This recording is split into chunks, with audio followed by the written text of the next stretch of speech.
ready for this? Gonna be fun. You will not stand in my way. Frostborn. Hunger. This pleases me. I do not fear you, mortal. Your soul shall be mine. Don't make me laugh. Needs a brew? Oh, I do. Feel a shredding, baby. Let the battle begin.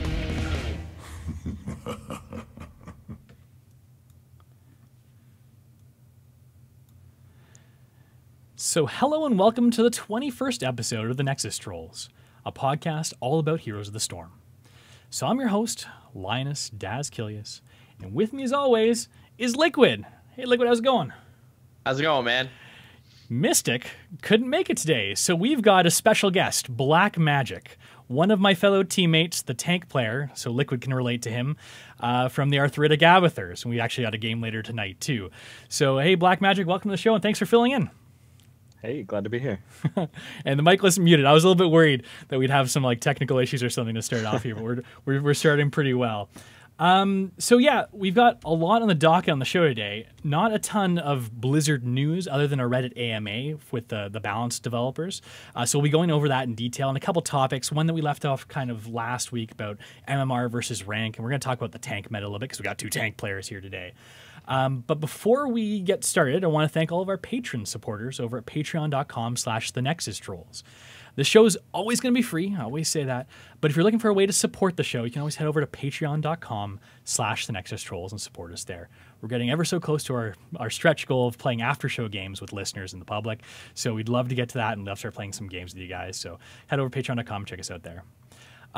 So you know what? I think we're just going to jump right into Liqiud's section. You ready for it, Liqiud? I am. I got my esports shirt on and everything. Well, let's start. Here's Liqiud's esports corner. Hey, yo, how you doing? It's time for Liqiud's esports corner. That's right. And you're gonna want to stick around for this. Take it away, Liqiud. All right. So I don't know if everybody remembers this or not because the games were running at 1 in the morning Eastern. But we had a little thing called HGC Eastern Clash this past weekend. I was surprised by the winner. Daz told me not to worry about spoilers, so I'm just going with it.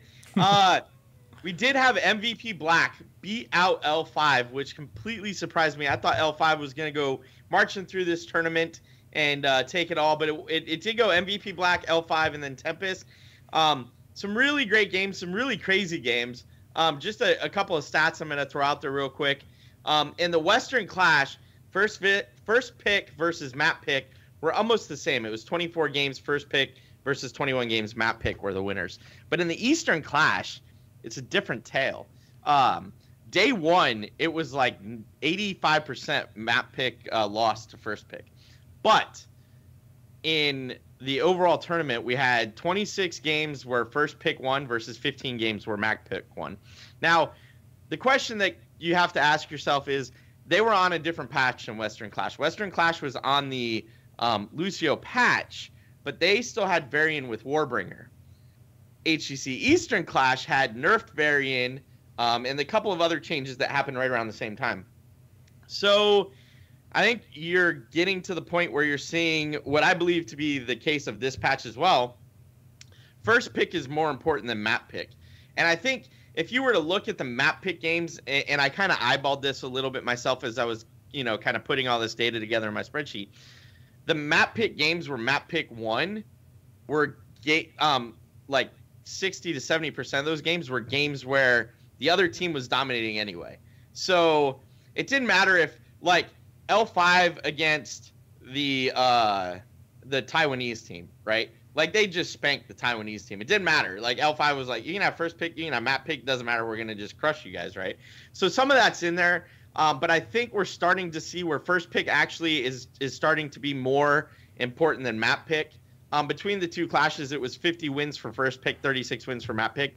Now, the bigger problem I have with that is statistically that's not really enough data. It's only 86 games when you think about it. And to really find a trend like that, you want more games. The one thing I did find really interesting, the fastest game that we saw at HGC Eastern Clash was 10 minutes and 29 seconds. That team just got dominated in that game. And I believe it was a Braxis holdout game too. The average game time was 17 minutes and 26 seconds. So lots of little things there. There's some other infographics floating around, so I didn't go out and get like highest pick character, things like that, because quite honestly, I didn't have time to sit down and figure out the query to write to really make that pretty. But like 6, 7, 8 other sites already throw that information out there anyway, so you can hit Reddit and you can see those things. So that was HGC Clash. I think it was a great tournament. I am still upset with Blizzard by making me get up, or stay up. My Friday was a mess. I stayed up Thursday night. I casted a game Thursday night, watched TV with my wife for an hour, and then jumped right into watching the first round of HGC Clash, and then started working at 8 a.m. And I was a mess. By Friday afternoon, man, I was a mess. So, yeah. You can watch VODs, right? Like, I think I say that every time you talk about it. You know what? So I have a confession to make. Sunday I watched VODs. Well, that's not true. Sunday I didn't really watch VODs. You're making it sound like you're cheating on your wife. Right? It's not a big deal. So Sunday what happened is I went to sleep. I actually went to sleep at like 8 o'clock Saturday night. Got up Sunday morning, and started the VOD at wait, was this last weekend? No, I ended track of time already. Eh? That's what lack of sleep does to you, right? But at one point, no, I'm thinking of Saturday. So Saturday, I slept Saturday because I was a mess. I had to work all day Friday, so I could not stay up. Like that would have been 2 days in a row. It wasn't gonna happen. So Saturday morning, when I got up out of bed, I just went and found the 9-hour video, because if you go and you look, right, you can see the full video that they then split into clips and watch the entire thing from start to finish. So I still did 9 hours in front of the. Well, a little less because I skipped the clear, hey, we have a 20-minute break here. I skipped those parts, but I still watched the whole thing. So, which I guess technically was a VOD, but yeah, I know, Daz. And you tell me every time, and it's not going to change. So, I'm. Go ahead.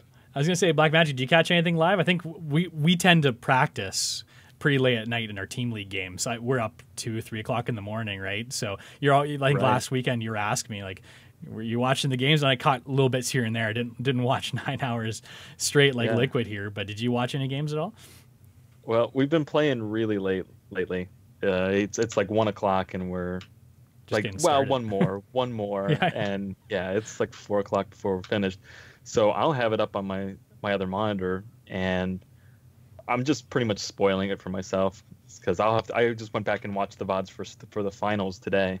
Because I actually, especially with the Eastern Clash, man, I love just watching and like pausing it and like watching it like a replay, because like taking these games apart, there's so many small things that if you're not watching really closely, you're gonna miss. And like the finals was really intense. If you haven't watched the VODs, you should. Yeah, no, I would agree. I completely agree.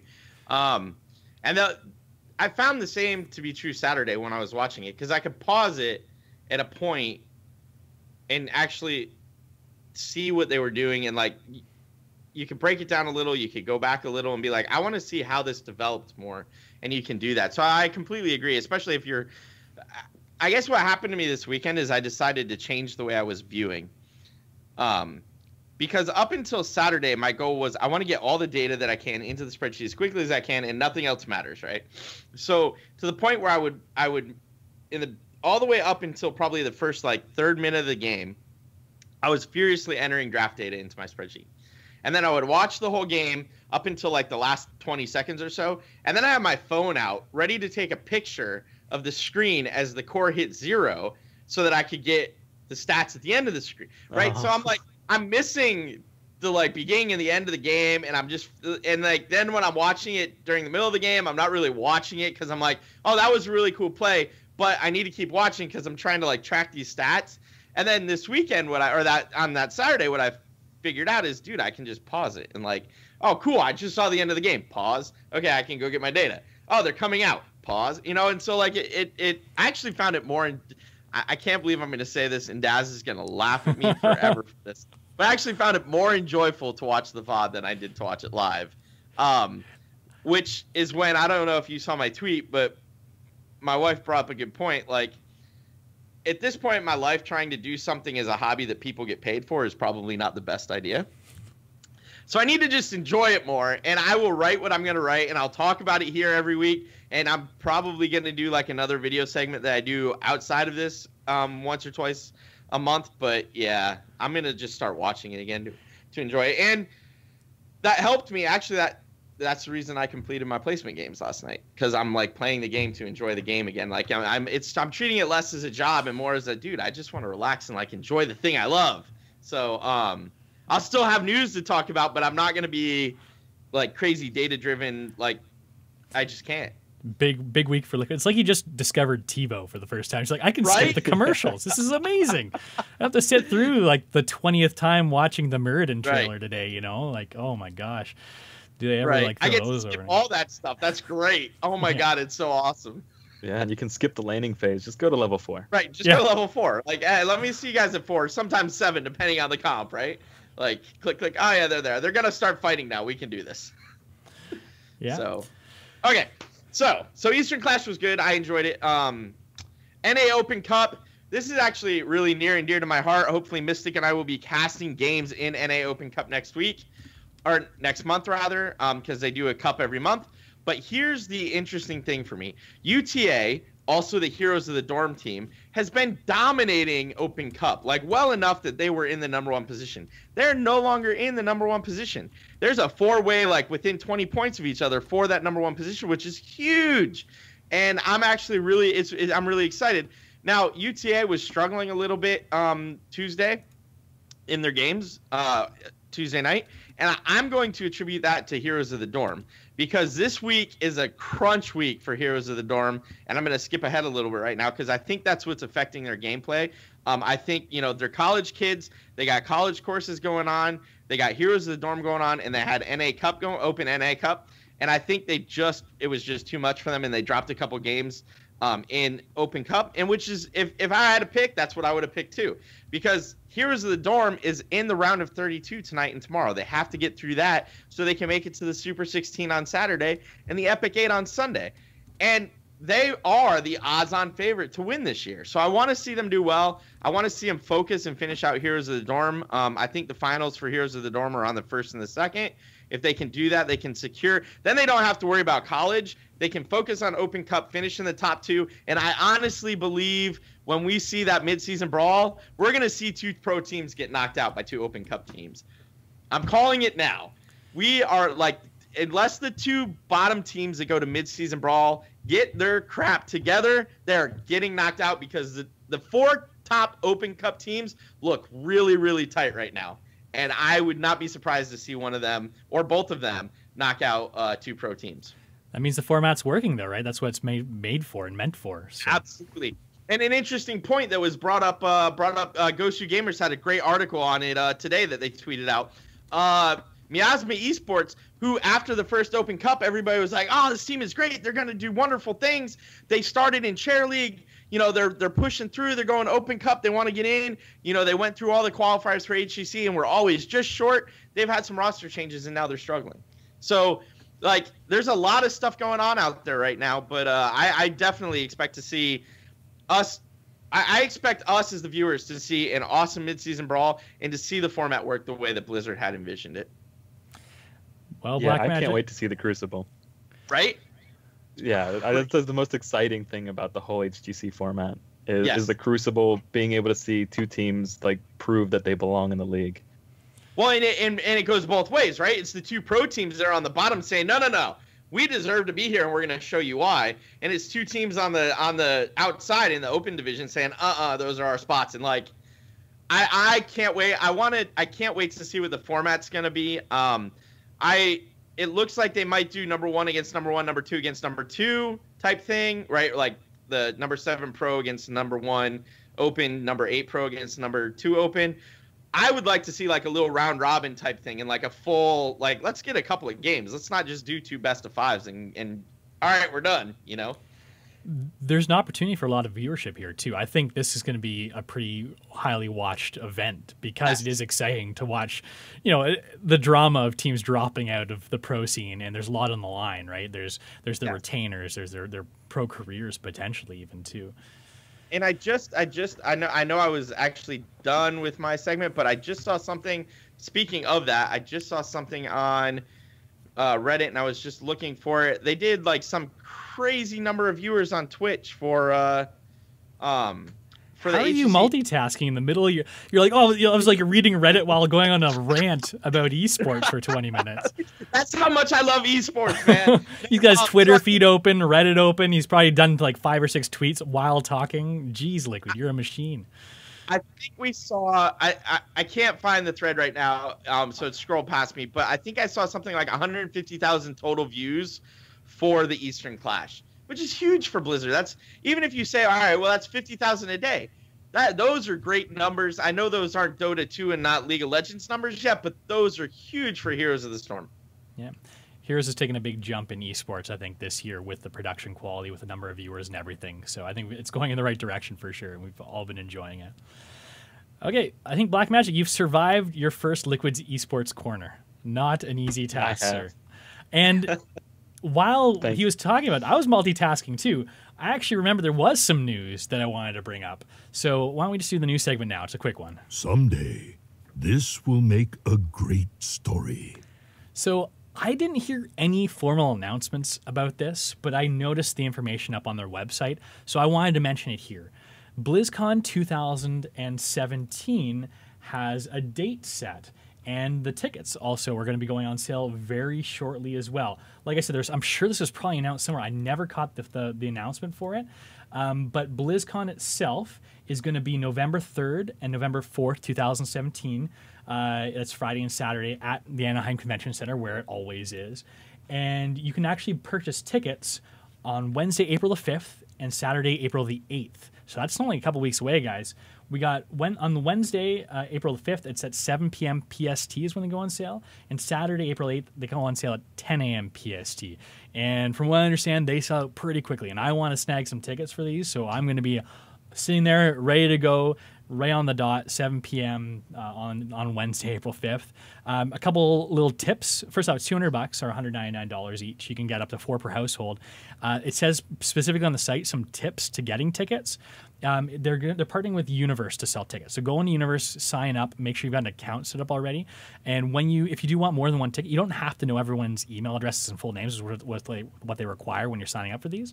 You can just put your own name and email address over 4 times if you're buying 4 tickets. You can change them later. You've got a grace period to change them. So just put, like, even if you just want to get tickets and like get your buddies to come with you, just put your name for all 4. You can change that later. You know what? I probably shouldn't be giving this advice because now everyone else is going to be able to get tickets and I'm not going to be able to. But hey, it is what it is. Either you guys thinking of going to BlizzCon? I know you want to.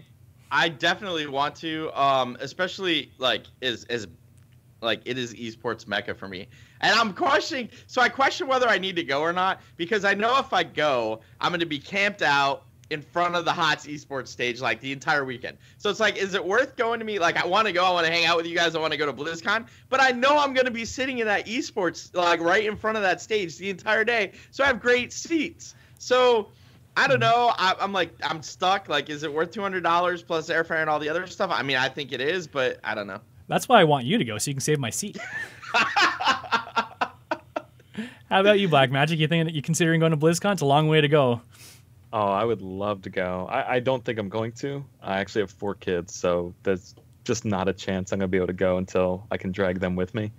But I'm such a fanboy. If I were to go, I would just annoy everybody there. I would just be looking around like, is that Moon? I think you'll be in good company, though, because I'm pretty sure everyone who goes to BlizzCon is pretty much like the biggest Blizzard fanboy ever. So, it's just the congregation of the fanboys, right? Yeah. So, I'm definitely going to try and snag tickets. I'm sure Liqiud will as well. He'll be convinced when the day comes to purchase those tickets, and we'll probably be sharing a hotel room, I'm sure. But yeah, BlakMajik, see if you convince the wife maybe to watch 4 kids for a few days and head over with the boys and go watch some Heroes Esports and all the other great stuff at Blizzard too. So and the funny thing is we've talked about taking our kids, because I have 3 boys, and we've talked about taking them. Because they all like Blizzard games, not to the extent that I do, but they've all played World of Warcraft, they've all played Heroes, they've all played StarCraft, they've all played Overwatch. So they would get a kick out of going. It's just like, it's $1,000 in just BlizzCon tickets. Not to mention hotels and flights and everything too. Right, and everything else, yeah. So Yeah, we were talking about making a trip. I feel like we're a bunch of like old dads, like talking about like taking our kids out and stuff. Anyways, I was talking about bringing the family over to go to, because Disneyland or World, whichever one is in Anaheim, is like literally across the street from Anaheim Convention Center too. So my wife was pretty excited, but we ended up just changing that to a trip to Orlando because, you know, if you're going to go to Disney and you pick between the two, it's probably the Orlando Disney you're going to want to go to with the kids.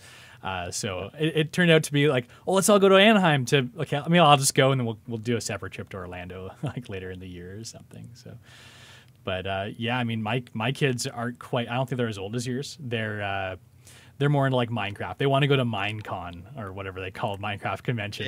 And I was like, I don't even know where it is this year. That they haven't announced it yet, but it can be anywhere worldwide. I'm like, oh, it'd be nice if it was close by, but it was in New York 2 years ago, I think.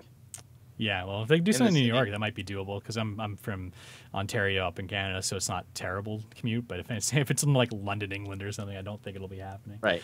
Yeah. Cool. Okay, let's move along. We got the Reddit Balance Dev AMA that happened last week. I've got the link for it in the show notes. Also, a great resource for this. We had Alebeard on the show maybe a month or two ago as a guest, and he did a great summary over at blizzpro.com.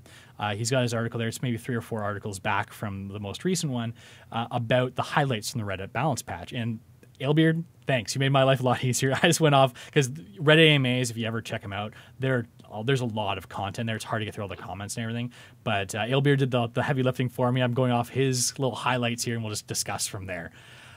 So first off, there was a lot of discussion about Probius. Everyone should probably know by now there's been some concern about, you know, his power level in the Nexus, mostly because everyone heads over to Hotslogs, checks out the win rate. A lot of things have centered around, okay, his photon cans, he can only put 1 down. It's kind of weak, doesn't do a lot of damage. A lot of people have been saying he doesn't feel like a StarCraft builder. Like, he just puts these warp rifts. The warp rifts should maybe turn into something after they expire. I've seen a lot of people talk about it. A lot of different podcasts have talked about that as well. So what they say on the AMA is, first off, photon cannons, one big criticism of them is they don't prioritize heroes, they prioritize minions. And that was a conscious decision on Blizzard's part. They don't want Probius to be a lane bully with aggressive cannon placement. They actually want him to be more of a defensive hero than an offensive hero. They want Probius to be able to summon 1 cannon at a time only, too. I know you can talent into it, so maybe you can have 2 or 3 up at a time if you do it right. But they want to differentiate him from Gazo. They also didn't want to clutter up the UI. They want to be more of a zoning hero. Kind of control that area, you zone it, you slow down heroes in the area, as opposed to that like aggressive attack, like offensive kind of zoning hero. And they also they said that, you know, Probius, they expect his win rate to go up. People are just trying him out now. They're taking him probably in situations where you shouldn't too. He's very situational, and that's okay. It's okay to have situational picks. So they're pretty comfortable, it sounds like, where Probius is. That I don't think they're ruling out a potential buff here. But one thing I've come around on Probius. Last week, I think I was pretty critical on his power levels and just how he's been performing. But BlakMajik's brother has actually made me a believer in the probe. Because in our Team League games, he takes Probius a lot, and he's very proficient with. He's Master Skin Probius already, and he's figured him out. And I feel like having those people who know the ins and outs of a character like Probius can get a lot of value out of him. BlakMajik, don't you think your brother's a pretty good Probius? If he's listening, I guess you should probably give him some props here, too. Yeah, I mean, we've been playing a lot of Team League, and we, will last pick Probius. He's pretty easy to counter, but if they don't have anybody that's going to chase him down, like, he's just nasty. You leave him in a lane alone, and he can do a lot. And if you get to late game, he can do a lot of damage in team fights, especially at 20. But I don't know. He's squirrely. He's really good if you're careful and you know what you're doing. But it's, I guess, glass cannon, risk reward. Yeah. Right. We came across a Probius last night in Team League on Blackheart's Bay. They actually picked him out from under us. And I feel like Probius on Blackheart's Bay is kind of the new Zool, like where you had that very common strategy to soak the top two lanes with Zool. Yeah. With Zool. You can do that very effectively against Zool with Probius, and you can counter Zool too, because he can clear out all of his skeletons and everything pretty much in 1 or 2 shots with his Warp Rift Photon Cannon combo or whatever his little shot blow-up Warp Rift combo is. And also, one damn sneaky thing he did too, we were going in for like a near end game turn-in. He had 3 pylons set up hidden in the smokestacks around the turn-in. Now I was waltzing in there, my Tychus being like, I'm going to drop these 5 coins off. They're nowhere near here. He popped his ultimate. I was in the middle of 3 pylons zapping the hell out of me. I went from full to about 10% health. Yeah. I got out of there just enough. I had to be back. We couldn't get the turn-in without me dying there. So we sat there and be like, oh crap. And then I think they ended up winning that game, if I'm not mistaken, too. I can't remember exactly how it played out, but just the fact that he had that zone control, even though he wasn't even close around the turn-in, and just completely denied a potentially game-winning turn-in right there, was kind of a neat little strategy that I never considered with Probius too. So Probius on Blackheart's Bay seems to be pretty powerful for the dual lane soak and the zone control around Blackheart's Bay, which is what he's good at, the defensive zoning, right? So he's sitting at 46% in the higher end leagues for a win rate and 44.3 in all leagues. So I think he's actually at a pretty good place overall. I think he might need a little bit of a tweak, but I also think as people learn to play him more, you'll get what you've described, where he was like, even when he came out, we said he's going to be difficult to master. Like, you can go and you can play him and you can do decent at him and you can probably hit your Warp Rift and make it explode and do all the pretty little Probius things, but to be good with Probius is going to take time. So yeah, I could see that. Yeah, and if they feel he's undertuned and they want to buff him a little bit, that'll be a boost for our team. Like, yeah, right. No kidding. Yeah, your brother is going to be like laughing it to the bank. Yeah, we'll be laughing to the bank too because we've been picking Probius a lot. The downsides with picking Probius, and I'm sorry if you're listening, Duroc, but is I feel like if in like impromptu team fights, especially even like late game ones too, he does have issues like getting the damage out and everything because he can't set up as much. But that's going to be. Go ahead. Yeah, I was just gonna say it's at those times you're like, oh man, I really wish we had like a Vala or a Gul'dan or something to do a little bit more raw damage, because he can't get too close and he's got like sit back, or especially those team fights that are more mobile ones, the ones that shift scene, right? Like if they're pushing you back or if you're chasing, like Probius like, okay, great, I'm leaving all my stuff behind, my pylons on cooldown, I'm not gonna have any mana, my auto attacks next to nothing. It becomes a little bit more difficult for him to keep up. But whenever you're sitting in one spot, you throw those Warpers around, even just give him the slows. You don't even need the damage coming out of it. You can control an area really nicely with Probius. Well, it's almost like Gazlo, right? Gazlo sets up a little quicker and a little easier, but it's very similar. If Gazlo has time to set up, especially now, he's going to do a crazy amount of damage. But if he doesn't, it's a struggle. And they play very similar, even though they're not. They're not. So. Yeah. Well, I guess we'll see in the coming weeks. I have a funny feeling Blizzard might do a small tweak to him, but they might leave him alone because his win rate has been trending up. And he doesn't seem that bad. I mean, I think a lot of the noise is because of people, wanting to have like a builder probe be closer to cannon, I guess, and do more building as opposed to throwing out warp refs and putting out a piddly little photon cannon that doesn't do much. But in terms of play style and stuff, I think he's in a good place, and he can provide a very niche kind of skill set to any sort of specific map comps and such. Okay, so getting a little closer to your guys' heart with the tanks. The armor changes. Obviously, we have Reddit AMA. People are going to ask about the hot topics, one of which being the armor changes we've seen recently. Just going over the general gist of what they said, and we'll comment on it. The recent armor changes, they said, are not a shift in design philosophy.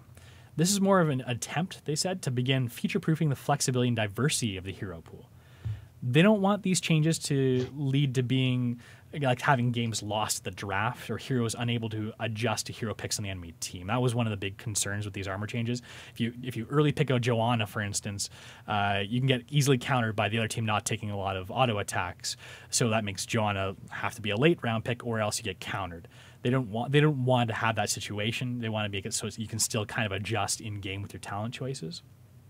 But they also want to allow for niche pick heroes that are situational. So the best tanks aren't the best tanks in all situations.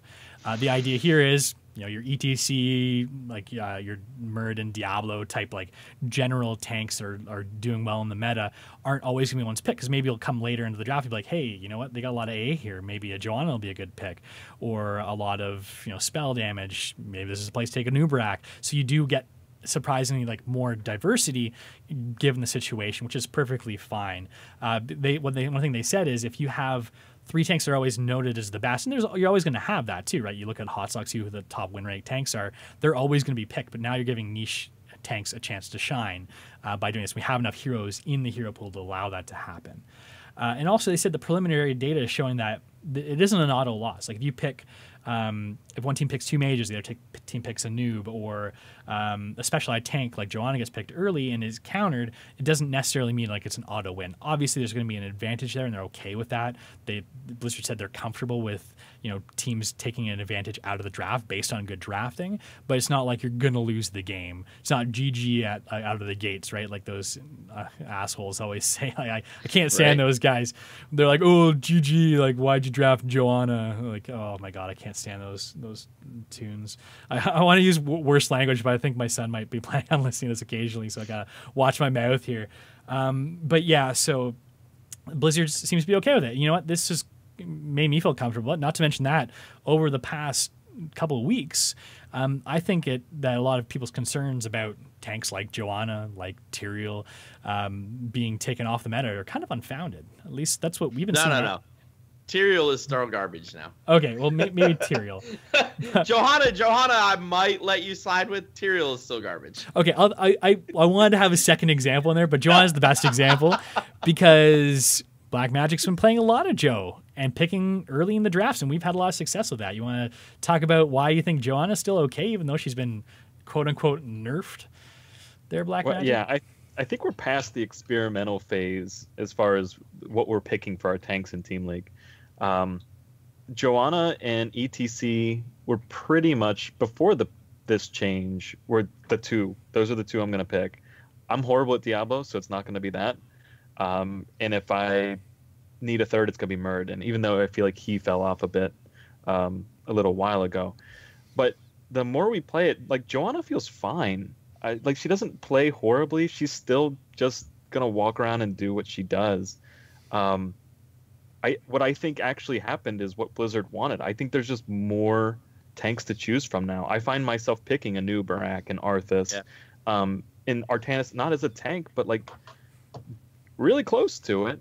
I think a lot of the bruisers have upgraded to become a lot closer to tanks, and I think tanks came down a step as well. So if anything, I think like Joanna and Muradin and ETC took a step down. And the person who took the biggest step down, in my mind, is Tychus. It seems like as the HP pool has gone down, Tychus like lost his edge. They had already nerfed him a little bit, but nerfing everybody else's HP nerfed him. So I just never feared Tychus.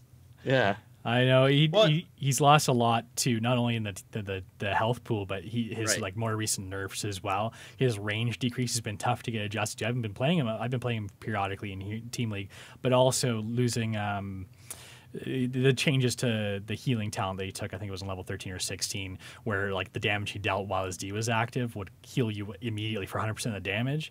Losing that to be a heal after your D is done has really changed how he plays. He can't just sit there against a chokehold and like burn him 1v1 anymore, right? Especially if he's got like 10 seconds of his D because he talented into it earlier. He's still. But I think Blizzard accomplished what they wanted with Tychus and making him a bit more of a situational pick. If you see like that Diablo, that Cho'Gall, like the really big health pool heroes, he still can perform well. You just have to play him a little bit differently than he used to. Yeah, and with Tychus, it used to be that if they've got a lot of HP, you go Tychus, and I guess you can do Leo as well. And it was always Tychus was like the go-to.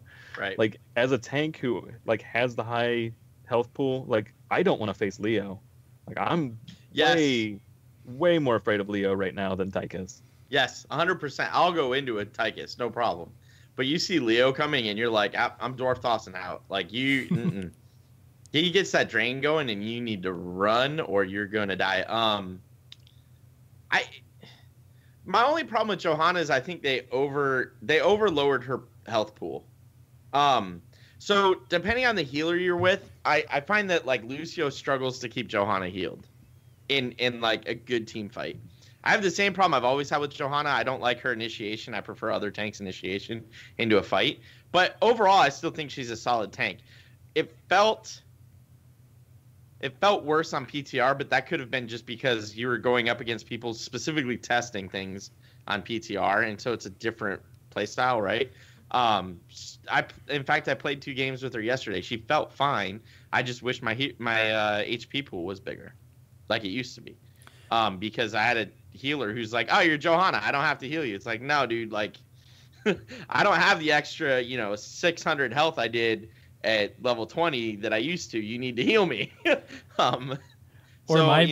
My big gripe, I really like the amplified healing that they took out of there, because in terms of like having a Lucio support, you get such a huge boost from that, even just picking up globes and such too. I know a lot of people didn't necessarily pick that talent, but still, for me, it was one thing that made Joanna just like tank. That's the catch. Like at this point, I would actually take that talent. I didn't used to, but now I would, but it's gone. So you nerf her health pool, and you nerf the one way she had to really make it effective to heal her back up to full. Like, I feel like she got hit a little too hard. But as a tank, she's still good. I think she's underpicked now because of that, and people say she's really an anti-AA tank. Well, I mean, yeah, but it's not like her blind is gonna like really stop AA, And her wave clear is nice too. Her wave clear is excellent. Spider Queen, there's no reason to never take her. Yeah. Ever. Like. Yeah. So I think she's the best zoning tank. Yeah. For sure. I would debate ETC with you a little, just because post 13, when you get the speaker that you can leave behind, having the double face melt is going to give you a lot of zone. And if you're running Mosh, like, people fear Mosh, right? But in general, yes, I would agree with that. But like, depending on the situation, I think ETC can out zone her a little bit depending on where you are. But yeah, she's excellent. Sure. I've got a little bone to pick with face melts, by the way. Playing with BlakMajik on ETC, and any ETCs, if you slide into a minion wave, you don't need to face melt them all the way, especially if, a KT's with you or a Jaina or something. Drives me nuts. I used to do that, and it used to drive Dave up the wall. Or no, even before Dave. Mystic and I played with a group of friends that came from WoW in Season 1 of Chair League, and I did that. And he's like, dude, I'm throwing a blizzard down and you face melt them out. Just, if you want to slide in, that's fine. Slide in and just start hitting them with your guitar. Leave them alone. And so from that point on, like, I had to, like, I still have to consciously tell myself, don't face melt. Don't face melt. It's the ETC trap. Right, it is. Because you're like, you want to slide in and then you're like, all right, cool. Stun's off now. And you want to face melt to knock them back into the party so that the party has that much more time to get the damage out to try and kill the hero. And it's just like, my button when I'm on ETC, and I play a lot of ETC lately, he'll definitely be first to 20. I think he's like 18 at this point. Is like just bam, bam. Like, I'm like, it's like ingrained in me. I slide, I wait half a second, and I've W. And they're like, ah. But yeah, it's funny because even in the situations when you're sliding to heroes, it might not be optimal to do the face right after too. That's one thing I had to learn. You slide in, you body block a bit. If you start losing position, that can be a time to face melt them out to get them back a bit so you can go back to body blocking. It's hard too because once you have Echo Pedal, like then it becomes even more challenging because you want to make sure that you're gonna get a good face melt, but then you're also gonna leave the speaker in a place you want the speaker to be. So that in 2 seconds when that face melt goes off again, it's gonna help you and not push the kill away to safety, right? So it's like, I started taking Echo Pedal after the Western Clash and watching Breeze play ETC and like watching how he positioned it. And now I'm like, I love it. I'm like really hard pressed not to take Echo Pedal. And I've started like thinking through those things and like, how do I do this? And to the point where I've gone back and watched games that Breeze was in the Western Clash playing that. And even Fury, because Fury's actually pretty good at it too. And like really thinking about my positioning more, which is kind of cool. There's lots of really, really cool little positioning tips you can get if you watch the pro games. Yep. So there's one tank we haven't talked about yet, and he's next on the list here, and he's probably one worth talking about because we're talking about all these nerfs to Joanna Tyrael, but what about the buff we got to Arthas, right? He was also on the Reddit AMA, and some people had some questions about Arthas as well, specifically about his ultimate being buffed, his what's it called, the one with the ghouls, Army of the Dead. Army of the Dead, yep. So they said in general, Arthas's rework was to improve his survivability and reduce his damage. Make him more tanky, less bruisery, so we had another tank to be put into the fray here. So they changed Army of the Dead so the minions don't just die from incidental damage. They wanted to make sure that they could stick around, do some damage, but also be consumed for health. Because typically, what people would always take it for would just be the survivability. You just eat those ghouls as soon as you raise them or whatever to get that extra HP boost. However, a lot of people too are making the comment, I think I've talked to BlakMajik about this off camera, that because Arthas' survivability is so great, it almost makes it so that Sindragosa is more of the go-to because it gives you that good engage, gives that tower lockdown too, which is amazing. And now it makes it a more viable option because you don't necessarily need that extra tank ability in getting the Army of the Undead or the Army of the Dead. So those were the philosophies behind the rework. And now Arthas, if I'm not mistaken, is the highest tank in the game, or pretty close to it when we're talking about win rates. I haven't checked. It's close. He's up there though, and I've been seeing him first banned quite a bit these days, which is something you wouldn't have said a few weeks ago. A new Barak is actually higher. The Frost Bros. But Arthas, I think part of that is Arthas is still challenging to play. Yeah, and a new Barak is probably taken in situations where a new Barak would be expected to have a high win rate as well. Right. But yeah, Arthas is. I've been trying to get my feet wet on Arthas a little bit too, because I probably hadn't played him since I got him to level 5, just because he has been a horrible tank for so long. I mean, unless there have been some metas I remember where they were playing Arthas out in like Korea and such for a while there, maybe about a year ago. But I never really got a chance to get good at Arthas. He does feel pretty good, but he's got that Artanis problem. You get in, it's tough to get out. Like, you're committed, and he doesn't have an escape like your ETCs. Doesn't have like the panic button D like a Joanna does. Doesn't have the jump like a Muradin, which can be difficult if you don't pick your engages properly. That being said, it's scary when there's an Arthas lumbering after you. You can spec in one of my favorite specs with Arthas recently, because I heard another podcaster talking about it. You go attack speed boost and where you get like healing off of every third consecutive auto attack. You can if you have people in your like zone, you get like 60% auto attack buff. You're just sitting there just hammering away, and you're doing like decent damage. You're healing yourself. You're slowing down, like getting reduced attack speed for the whole team. It's like a force. You can 1v1 like your Sonias very easily, who typically would have the extra survivability to 1v1 someone like an Arthas. You can get a lot of healing in too from your Death Coil now in a lot more situational like ways. He feels like he's a lot harder to kill, but like you said, he's hard to play too. I haven't seen you play him very much at all, BlakMajik. Do you think he's one that you'd be willing to start to get a groove on with, or what do you think about Arthas? Yeah, I think I would try him out. I think I got him level 5 and I haven't touched him since. But with our team league and the games that we've been playing, we've actually been pairing him with other bruisers as well. Like, I don't know that I still feel like he's like a all-out tank. Anytime that like the warrior is missing escape, like Diablo, it's always, to me, it's like, oh, is that like an actual tank that I can really get Diablo good at? has an escape. I'm horrible at Diablo. All you have to do is shadow charge something away from the battle. You're fine. Well, that's it. Yeah. There's always a minion somewhere. Except when you need them, right? Right. Except when you need them. But he seems really strong, and I think anytime that we've actually paired Arthas with a new Barak, it's been like, it felt really strong when we played it. So I don't know. I think the more we've been like playing around with this meta, the more we're realizing double bruiser is strong. But I'm starting to wonder, is single bruiser as your tank strong? Because I've seen it, and it feels tough to play against. So maybe Arthas is in main tank territory. You can do it. I've done it. In fact, the weekend after the patch came out, we had a game, so we just had planned on banning Arthas, our game was Monday, so we had the rest of the week off. I spent the rest of that week and all weekend playing nothing but solo Arthas games. I still don't like the way he plays. It's hard to explain. Like, his kit, I just don't like his kit. I can play him. I know how to play him. I just don't like his kit. Or I like most of it. I don't like having to manage the the presence. I feel like the presence should just be baseline and not cost you mana, but like I feel like that would make him OP if they did that. So I know why they haven't done that.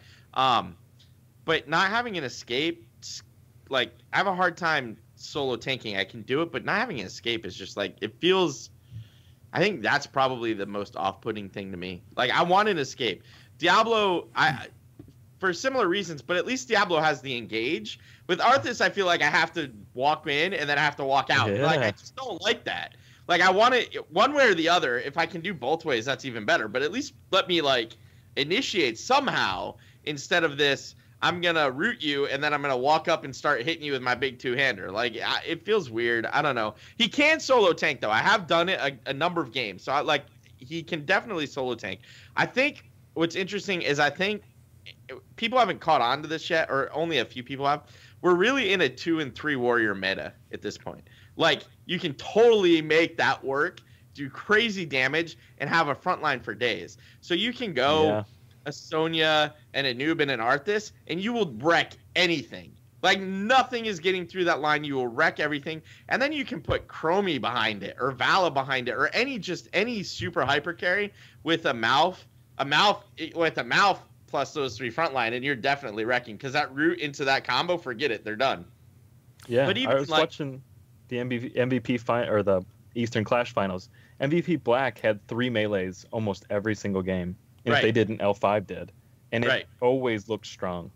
Right. And people think you're nuts when you're like in Hero League and you're like, yo, we should totally run 3 melee. They're like, what? No. And you're like, no, I swear to you, like, it's really like, this is ahead of the curve. I look forward to, unfortunately, I think it's going to continue to shift, but I look forward to, what do we got? We got 2 more weekends before HGC is back. And when that's back, we'll have NA, EU, China, and Korea all running HGC games that are broadcast. I look forward to seeing what they're playing at that point, because it'll be close enough to what we're playing that you can look at that and say, okay, well, other than this one here on these little tweaks, they're definitely running 3 melee. You know, they're definitely running a hyper carry. They're definitely running 1 healer. And I think we're going to see like that double support meta is kind of dying out. It still will be around somewhat to the people that don't want to let it go, because it's still pseudo viable.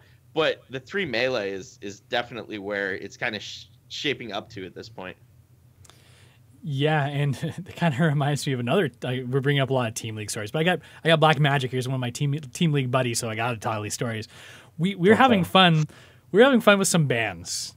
The last couple of days we were playing, we were like, let's ban Zeratul here, so they think we're going Lost Vikings, and then they wasted their ban on Lost Vikings. We're like, perfect. Yep. So then we're like, hey, we can take our pick. We took Lucio, I think, maybe that time, but it worked out really well. So the next game, we're like, let's try and bait them into thinking we're going Cho'Gall. So we banned Tychus first, or Leoric. Oh, that'll 100%. Leoric. Yep. Yeah. Leoric. They banned Tychus. We picked first pick, probably like a Lucio or a Malf or something, and then their next pick was Cho'Gall. We're like, oh crap. So we kind of screwed ourselves over here. We got rid of the top 2 counters for Cho'Gall, and they ended up picking it. And then who do they pair with Cho'Gall? We're like, okay, well, let's ban Ariel, right? So they take Rhaegar, they took Zarya, and was it Sonya? Oh, man. So they went triple tank, but one of them was Cho'Gall. I might have been wrong on the Sonya, but they took Rhaegar. Oh, I think we did pretty well in the early game. I actually watched this replay today because it was stuck in my craw how we possibly lost that game. We actually got we were up 40 to like 12. They only had 12 shots left. It was Towers of Doom. Towers of Doom. Yeah. And we were destroying them, and then we just threw. Cho'Gall is bad. We lost to him. We actually lost to him, but I don't think it was the comp. Cho'Gall can be good. It's so weird. I don't know. I saw Mystic and I cast a Cho'Gall game in Helix Gamers League that was Cho'Gall, Medivh, Brightwing, and then they picked a solo laner on Braxis, and they just utterly destroyed that team. So it can work, but yeah, he's weird. He's in a weird place.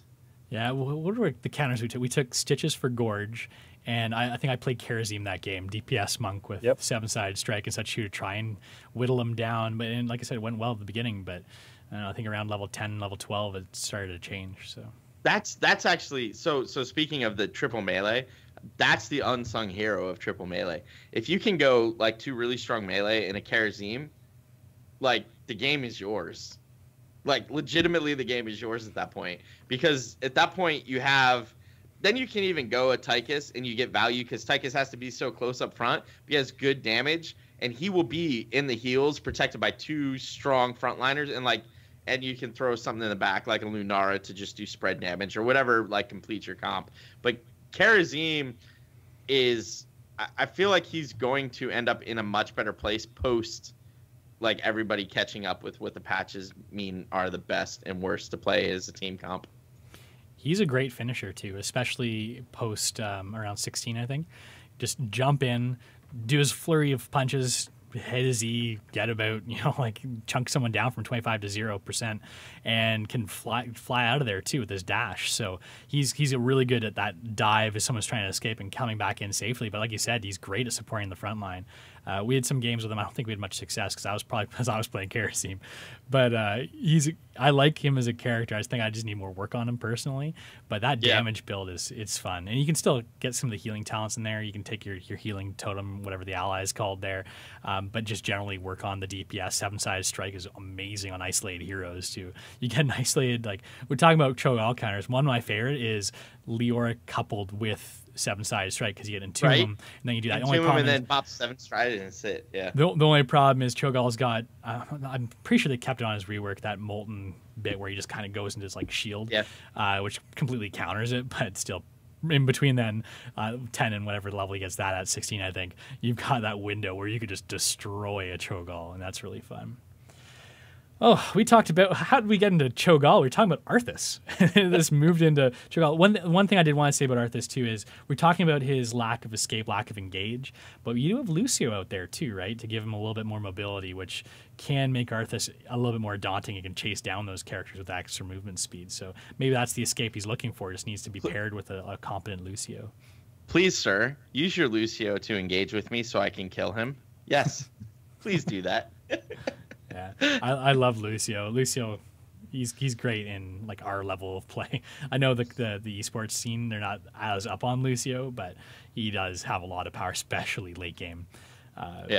In like your standard team league quick matches and such. Okay, so moving along the AMA, we've got they talked about their hero rework philosophy a little bit. Things that the team looks for when they're reworking heroes, and they actually itemize these for us to make it nice and easy. They look at the health of talent diversity. They look at anything in the kit that feels bad, like the Butcher. They gave an example of the Butcher losing all his meat stacks on death, which they've changed. Anything in the kit that feels oppressive to the enemy team. They give the example of KT's original Ignite talent. Oh my gosh, those living bombs, did they ever feel oppressive? So I can see why they you know what? But that was a risk reward thing. I actually don't agree with that statement. I mean, I could understand it feeling oppressive, but it was risk reward. Like, learn to spread out. Come on. Yeah, well, one thing that I wish they had less of, and I'm pretty well documented about this, is less stealth in the game. To me, I feel like that it's not as fun playing against stealth. I know a lot of people like playing stealth or don't mind playing against stealth. I just hate having to like constantly like look for that shimmer to try and like it's like a mosh pit around you, right? Like just that threat of them always being there makes it like unfun in my mind to play.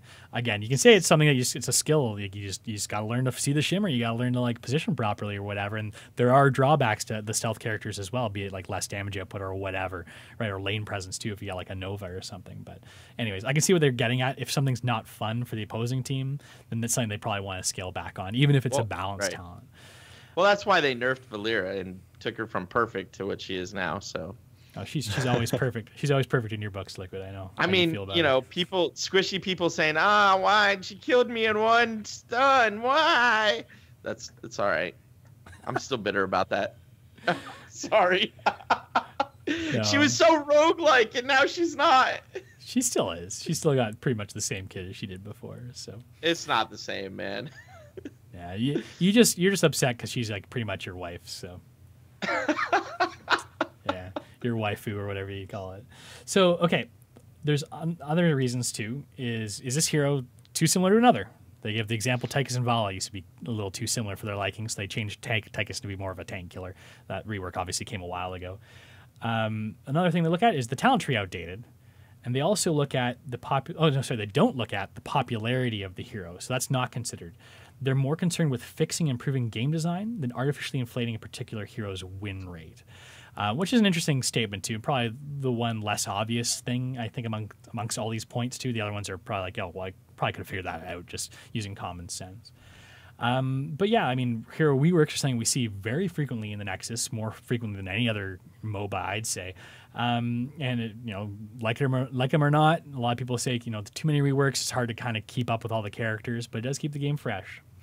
That's for sure. What do you think, BlakMajik? Do you think we got too many updates in this game, or do you think it's a good pace, keeping things interesting?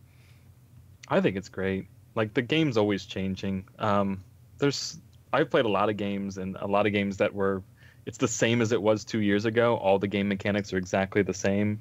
All the same guns are in this game, and we still jump the same height. I mean, just having it changing and the meta changing, it's like a different game with the same mechanics. I mean, this latest round of changes, I think, have changed it significantly, more so than a lot of changes in the past.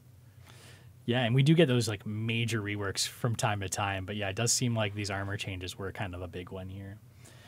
Some other stuff too. We don't have any support players here, but Uther is a character I've had at level 9 for probably about a year now. I haven't dusted off Uther in a very long time because he's been so low in the meta in everyone's minds. But Blizzard has taken note. A rework is in the pipeline. He's currently being playtested internally, which means he's probably going to have a rework fairly soon. It sounds like it's almost an imminent change. And they've given some insight on exactly how this is going to work. So they said he's going to have more frequent self-healing without sacrificing his ability to save others. He's going to have the ability to provide short bursts of armor to allies, which is kind of interesting too. And will have an entire tier at level 7 that is built around countering disables in different ways. I'm not sure if these are like different kinds of cleanses maybe. He'll be a nice pick if your team is a little fragile or the opposing team is burst heavy.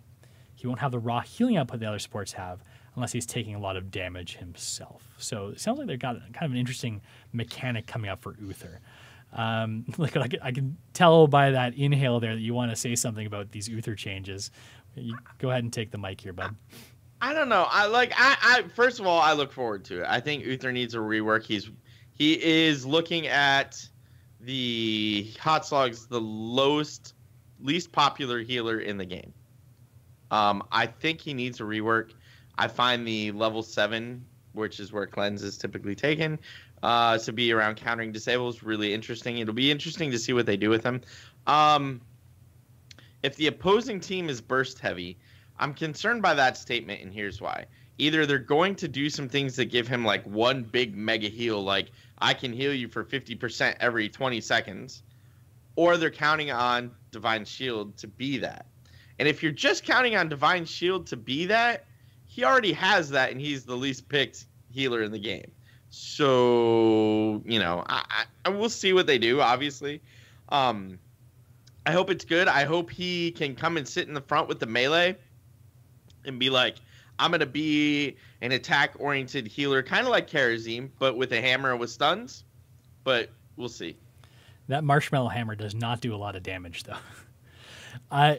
One thing I think interesting here is the final sentence there. He won't have the raw healing output the other supports have unless he's taking a lot of damage himself. Right. That kind of points at an interesting mechanic. I'm almost wondering if it's going to be kind of like Zarya's shields. Like if he's taking damage at specific moments or maybe just damage at all, it somehow increases his healing output. So I'm pretty interested to see what they do there. Almost like a reverse Karazim. Instead of every third punch healing, it's like every third hit heals. Yeah, so don't attack the Uther, I guess.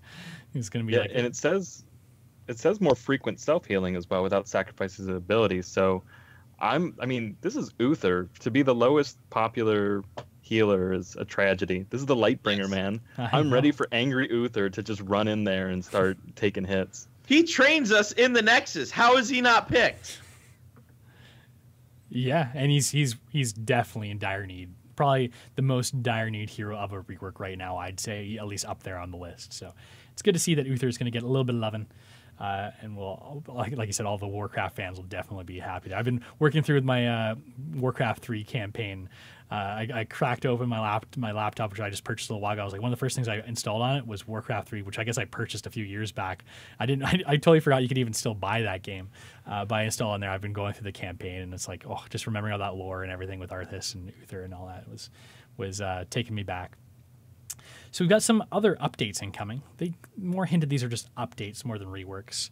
Alarak, Leoric, tiny updates for Dehaka. They're testing some changes to Tyrande internally, and I don't think Tyrande's had many changes really at all in a long time, so that's pretty interesting there too. They also seem to be indicating that more warriors are imminent to the Nexus. Yes! Needs to happen. We need more warriors. Yeah. I mean, we've seen quite a few specialists and assassins come in recently, but I can't even remember. What was the last warrior that we got? Was it Zarya, I guess? And she's not even really like a frontline warrior necessarily too. Right. She's more like an off tank. So yeah, it'd be nice to get a couple warriors come in that could shake up the meta a little bit. I wonder if these armor changes that they've been throwing in here are kind of a sign of potentially what things are going to be coming with the new warriors as well. You know what I want? We need a StarCraft warrior. Do we not have one? There's only Artanis. Artanis is, but like if you compare it to all the other franchises, we need an Artanis or another StarCraft warrior, or actually, I can't remember the name of that Overwatch. game. Oh my God, I want Reinhardt so bad it's not even funny. You know what? I think I'd be very surprised if we didn't get an Overwatch tank. The Reinhardt. Like a real tank? Yeah, Reinhardt 100%. But Rock and Roll Racing, you could totally make a tank out of Rock and Roll Racing. Or if nothing else, give us a Rock and Roll Racing skin for ETC. I never played Rock and Roll Racing. Everyone always says that too. They're like, yeah, we got the Lost Vikings. Bring in some Rock and Roll Racing. I'm like, it's always lost to me because I never played that game. I did play Lost Vikings. I remember playing that on Nintendo or Super Nintendo, whatever platform it came out on. But yeah, I have no idea how that'd work. Do we have any ideas? I would see bad Mystic isn't here because he's our local StarCraft expert. But do we have any ideas of who we might be getting from the StarCraft universe? I think Phoenix keeps being teased as potentially someone to come in. I'm not sure if that'd be more assassin-y or more than a. I think that would be more assassin-y. Yeah, so after talking to him. Who knows? But the Overwatch angle is pretty interesting too, and there are a lot of tanks from Overwatch that can be pulled over here. So, I didn't realize this until just now, but did you know that Battle Chess was developed by Blizzard? Battle Chess? Battle Chess. Oh man, that's a throwback too. I was going blank on Rock and Roll Racing, so I did a quick Google search Blizzard games, and on the same page, Battle Chess was there. I'm like, wait, what? That's awesome. Yeah, Battle Chess was a Blizzard game. So maybe we get like the Red Queen or something. That would be cool. But no, it would be cool to have a StarCraft another StarCraft tank. I definitely want to see Reinhardt in the game. I think Reinhardt lends himself very well to being a Heroes of the Storm tank. His kit matches up nicely. It would be like that would be my go-to 100% as soon as he's in the game. The one thing I think it'd be difficult for that is they probably don't have a good way to code in his like big shield, right? No, I think they do now. Now with all of the work that they've been doing, I think they do. I think how it would work would be it'd be like a task wall type thing, right? But mobile, and it just somehow stops all like projectiles and stuff. Yeah, exactly. I do have to correct myself. I was looking right at it, and I don't know how I missed this. Dehaka is a StarCraft tank. Oh yeah, of course. Oh, yeah. I like. I'm sorry. I feel dumb. Dehaka. You can stop before you hit the send button on those emails to us. Yes, we now know there are 2 StarCraft tanks in the game, but that doesn't mean there's not room for more, right? But I'm thinking with the popularity of Overwatch, there's probably quite a few heroes in the pipeline there, and a tank would make sense. Even like a diva or something too is something that's a very popular Overwatch character too that might come here. I think diva would end up being an assassin. Tank. You think so? No, be an assassin. Well, I guess we'll see. You're on the record, Liquid. You got to make sure you. I am. I'll go with that. I think Diva will be a completely an assassin. I think. Let's see. I'm just looking real quick. Yeah, I mean, I know she's a tank in the game. I can't see her. I think she'll be an assassin. I don't think they'll bring it straight across. Maybe they will. Reinhardt for sure. Roadhog they'll never do because they have Stitches, and Roadhog is Stitches. Winston I could see him doing. So Winston and Reinhardt I could see him doing. I haven't actually seen Orisa, so I assume maybe she would fit. I don't know. But I feel like if they were going to do that, it would have been awesome for them to release her into both games at the same time. Because they just released her this past week or this week, just a couple right? days ago. Yeah, just recently. Into so it would have game, been cool to be like, boom, here you go. Have a nice day. Yeah. Be a good opportunity for a cross promotion. We haven't had one of those in a little while. So. Right. Well, no, but they did just re-enable the Warcraft mount one is still going, right? For the rest of the month, I think. They extended it for those that don't have the Warcraft mount yet. Okay, so some more things they brought up here. We're just getting to the tail end of what we're going to talk about.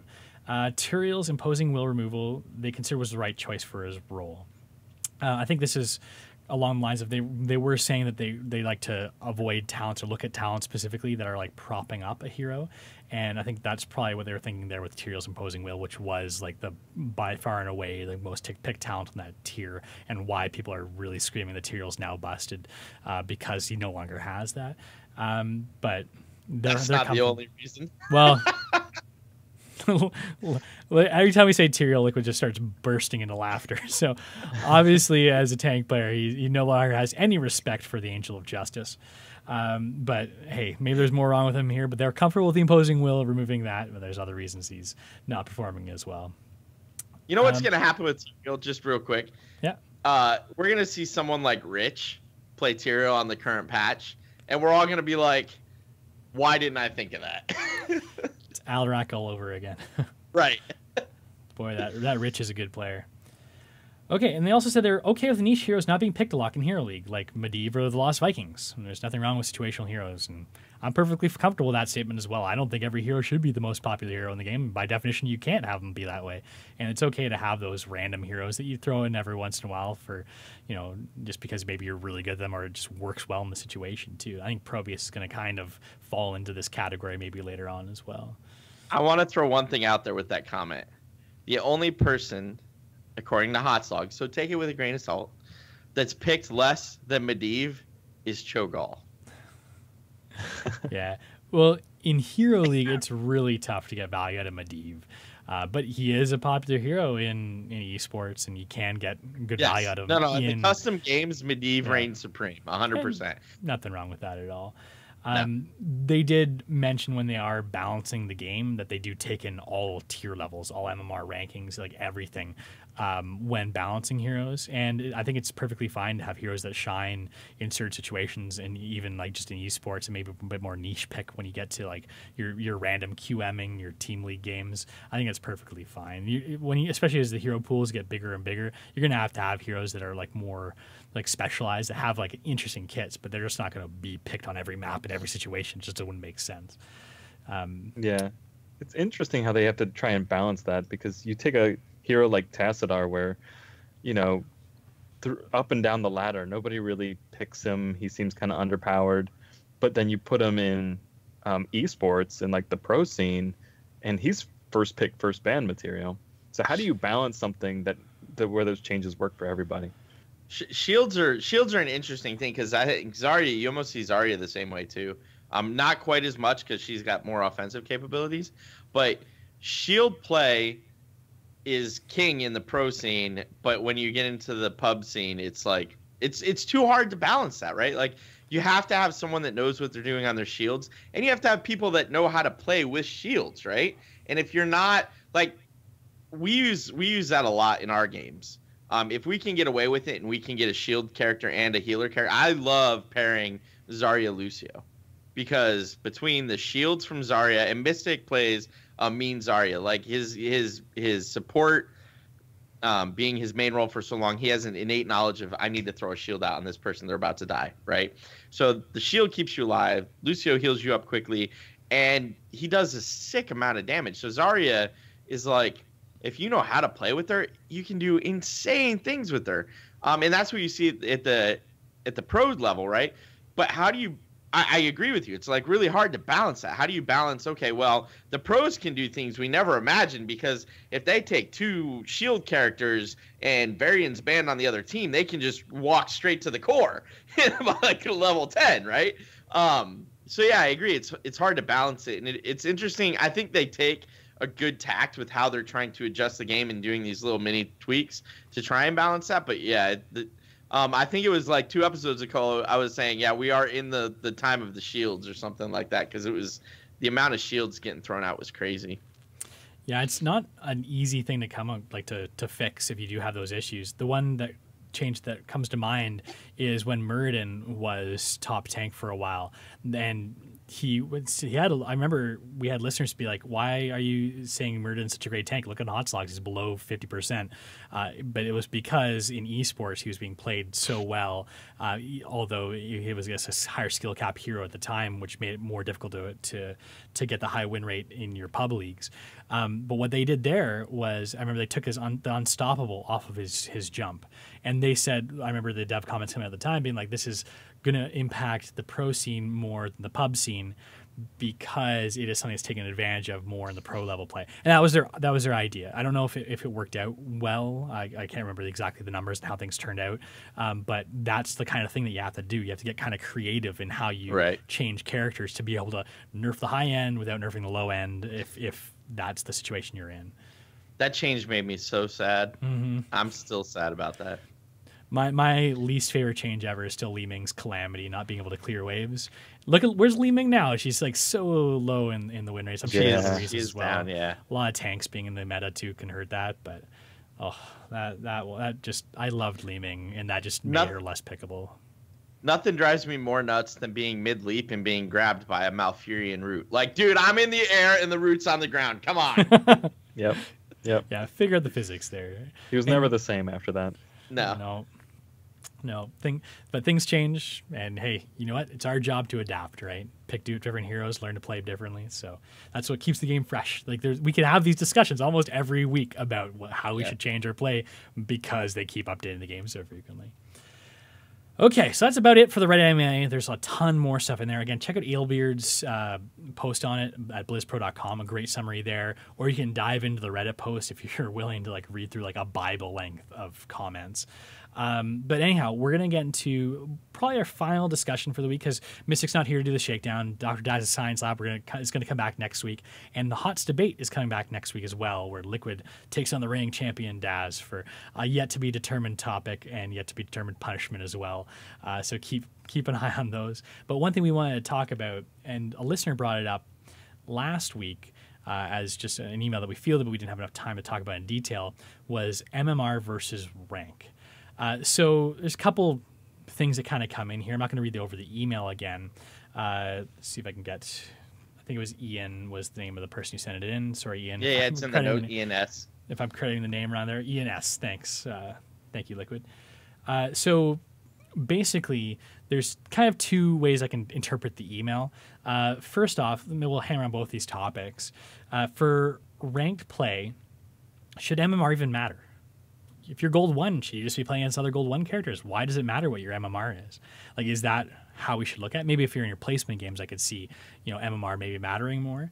But a lot of people's discussions on MMR hell are like, okay, well, I'm in the high league maybe, but I'm still playing with really bad people because my MMR is really bad. So I'm getting paired with other bad players, even though like I should be playing paired with higher quality players.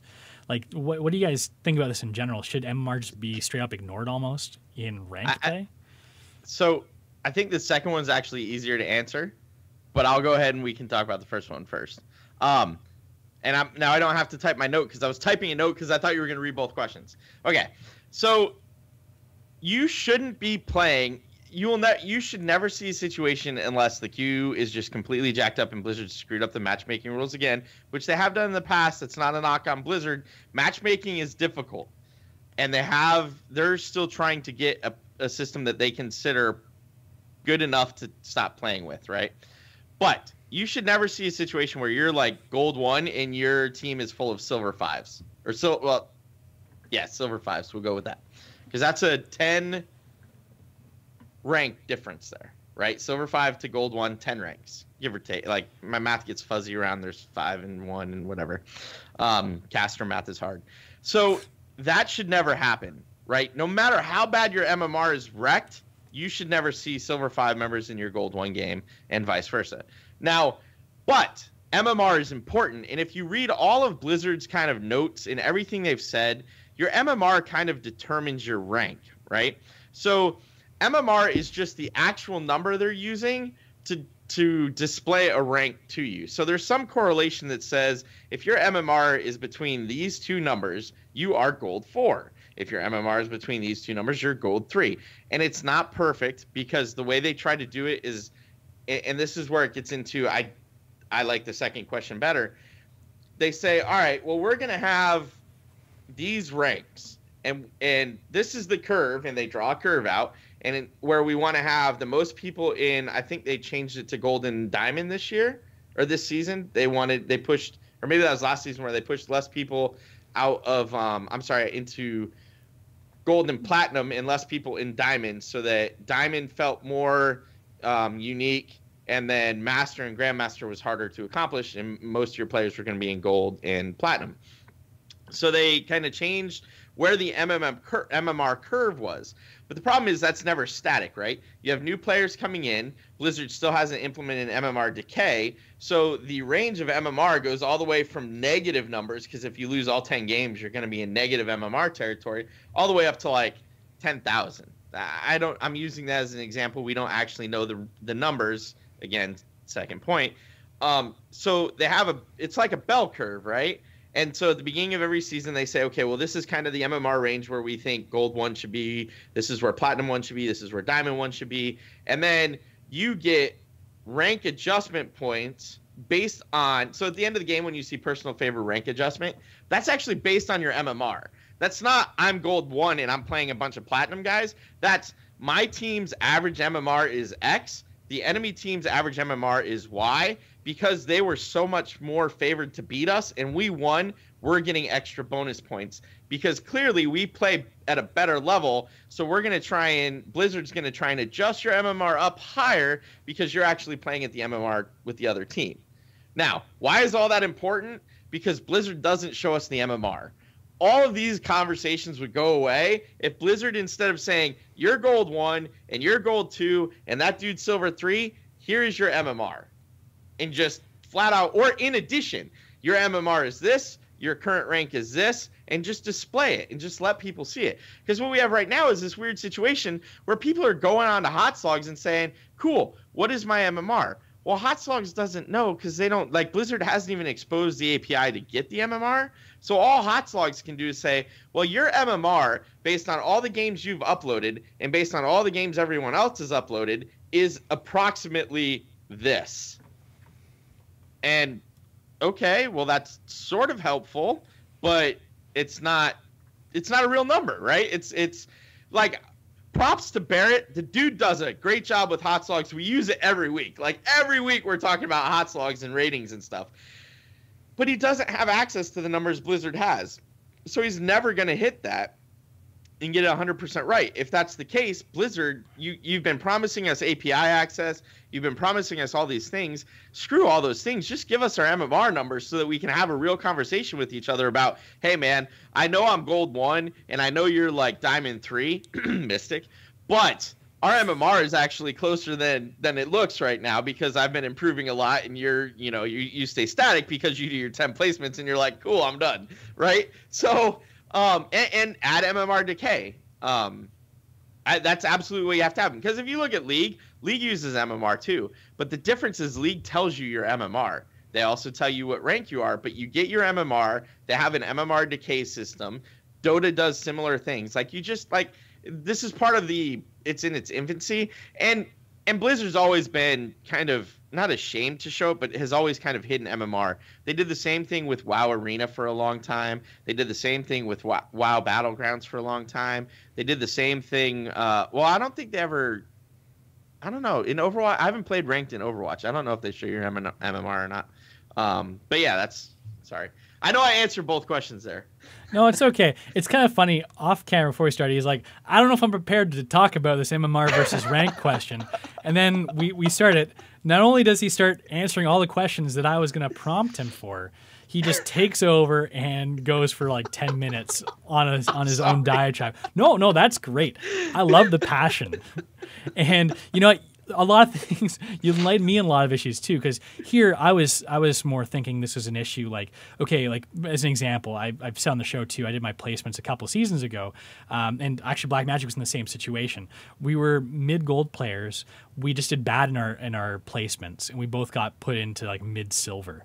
And we were both like, how did that just happen? We spent so long in previous seasons grinding up to gold, whatever. We dropped down. I was ready to give up on Hero League altogether. And then BlakMajik, let's just duo queue for a bit, see how we do. We ended up having like a 75-80% win rate. I can't remember what it was. Just like skyrocketed up. I remember my personal rank adjustment was like 50 or 60. I was like loving life. And I ended up shooting up pretty well because of it, but I felt like I was disappointed in the system because I got knocked down so low because I went like 2 and 8 in my placements because of what I think, at least maybe it was my poor play, but I'd like to think that it was more just a statistical aberration in that case that kind of brought me down there, and the fact that I had that personal adjustment ranking being so high after playing a lot with BlakMajik duo queuing, I was like, I know my MMR is higher than the people I'm playing with because of this rank adjustment. Like, shouldn't I just be in a higher league because of it? Like, we had this great win rate. Like, maybe we should be progressing faster. And I guess that's more what I was thinking. Like, it's kind of sucks when you're stuck in a level when your MMR is obviously different, either plus or minus from what everyone else's is. But yeah, I mean, if you just get rid of ranks altogether, it's not elegant. I feel like Blizzard's very much like Apple in a lot of ways. Like, they want like, the kind of like elegant, easy to understand, like simple solution. It's like, hey, you're gold, you're silver, you're platinum. There are things to achieve. Whereas you're like, I'm MMR 2,515. What does that mean? Who knows? Well, what are your the goals? The problem with that is like how do you give rewards for that, right? Because MMR, and that's what goes into the whole MMR system. It's like a living, breathing thing, right? So where your curve is this season could drastically change where your curve is next season because influx of players, less players, more players.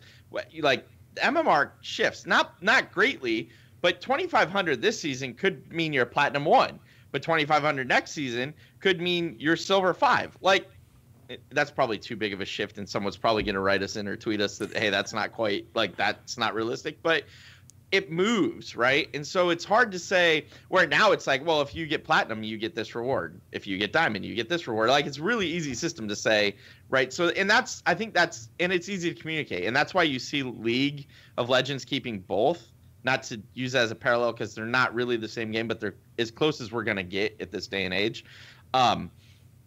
So it kind of makes sense to have both systems. And so you can say, I'm a gold player, I'm a platinum player, I'm a, diamond player. And then people just assume, okay, you're on this level with me. And it behooves Blizzard to kind of put some systems in place like an MMR decay, because that will help even out the curve,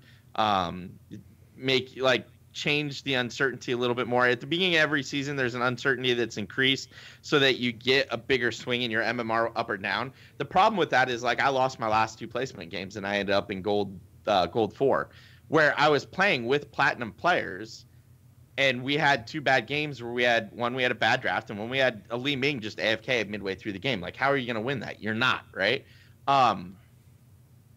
And I ended up in gold 4. Okay, well, I can crawl my way out of that, but because the uncertainty is increased during your placement games, the MMR swing and the rank swing is much higher. So, which helps, like, MMR hell, right? If I have a really bad season, come next season, the uncertainty is increased to such a point that, like, winning a game, instead of increasing your MMR, let's say 150 like a normal win might, increases you 400. Well, that's awesome, but losing does the same thing. So now your wins and your losses count for more, right? I know it'd be a difficult thing to do. It's almost too bad you can't choose whether or not you want your MMR, like, uncertainty to reset at the beginning of the season. Because, that, like, me and BlakMajik a couple of seasons ago, I think that was maybe the first season they put the uncertainty resets in. Like, we just do bad in your placement games, you get dinged huge. What you end up placing at, and like you said, it can be the other way around. If you just ace your placement games, maybe you'll throw up the diamond even though you're in gold before, right? Like, who knows? But still, it can be frustrating coming out of those placement games. I'm always nervous. Like, I've been avoiding Hero League purposefully now because I'm like, I want to see how the meta shakes out. I want to be a little more comfortable before I go in, because those placement games are so important. Do you like placement games? It's easy for me, right? I play a tank. I'm So, but you can't always play what you're comfortable at, right? Like, you pick an order. All 10 games I was on a tank. Okay. Oh, well, wow. I guess tanking and supporting, you can probably just say like, hey, I'm a tank, guys, or I'm a support. As soon as we get in, I pre-show ETC. Everybody's like, cool, he's tanking. And they move off and they pick what they want to play that's going to work with it. ETC gets banned, I switch to a Muradin, or I switch to a Joe. Like, I switch to a solid tank, and people are like, cool, this dude's got the tanks, we don't have to worry about it. Because they don't want to play tanks, right? Like, they want to play... If you look at the majority of Hero League people out there, there are support players out there. I'm not dissing those people. I love you guys, because you mean I don't have to play support. But the majority of those people want to play carries. So if you're showing a tank and someone else is showing a support, the other 3 people in draft are like, hallelujah, this is the greatest game ever, and they're picking what they want to pick. And you get your tank, the support guy gets his support, and everybody's happy. I feel like I'm too nice. I win. Maybe I'm being too nice in here. I feel like I always end up just being like, I'm not going to show, I'll just feel need, and I'll do whatever is required. And maybe that's the problem. Like, I don't play my best heroes because of that too. There was another Reddit. Oh, sorry. Go ahead, BlakMajik. No, my last 2 Hero League games, I was on Morales, and I don't play Morales. We won both of them, but I'm last pick, and nobody wants to heal. It doesn't matter how long I hover tank, because if I'm first pick, I don't want to take ETC first, because I don't know what everybody else is going to take. So I'm always just trying to adapt to what the team wants. I probably should just grab Li Ming and just mute chat. Maybe this is our problem, BlakMajik. Maybe this is why we screwed up our replacement games a couple of seasons ago. We're just too nice in Hero League, getting bullied onto our suboptimal characters. I'm going to throw 2 things out there. One, I will first pick ETC, and I know that's probably asinine of me, but I will first pick ETC. I'm just like, you know what? I'm showing a tank. If I had a method to tell Blizzard never make me first in draft, I would do it. I would check that box 100%. Because I don't want to be first pick in draft. But if I'm first pick in draft, I'm going to hover ETC, and I'm going to pick ETC. You guys can build around it. But, hey, you know what? I have 250 ETC games. Like, you guys will be okay. Like, we'll survive, right? 2, there was another really good article on Reddit yesterday, I think. Just another one of those guys, hey, I made it to Master. I made it to Grandmaster this year. These are my tips.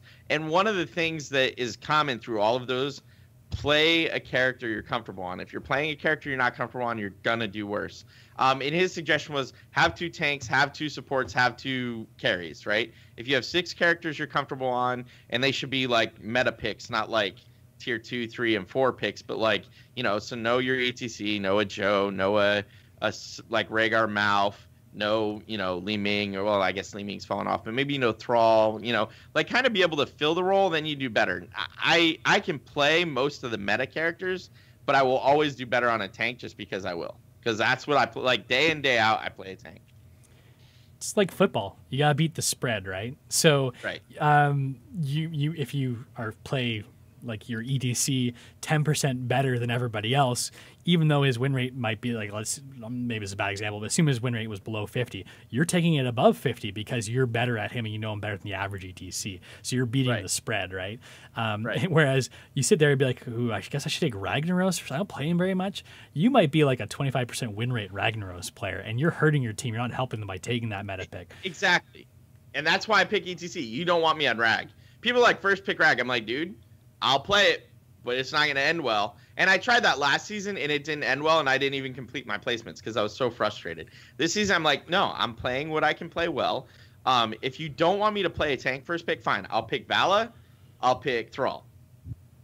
That's cool. If you want me on an Assassin, Vala, Thrall. I'll take either of them because I know I can play those competently. Where Ragnaros, like I've tried him. Ragnaros is a cool guy. I like Ragnaros. I can't play Ragnaros. I just haven't gotten it down yet. And I don't think you want me learning in your Hero League game. Right. Exactly. That's that'd be like a throw, right? Like you're like, you don't want me throwing the game for you guys. Put me on something I'm good at. So I think people respect that if you chat, like put that in the chat. Say, like, oh, listen, no, I would. Right. Like I'm not good at Ragnaros. You gotta just go with the person who says, I only play Gazlowe, and they're hovering Gazlowe. You gotta let them do it. Like, yeah, right. Because if you fight that, you can't fight them. Right. You lose that. If you ban Gazlowe, they throw.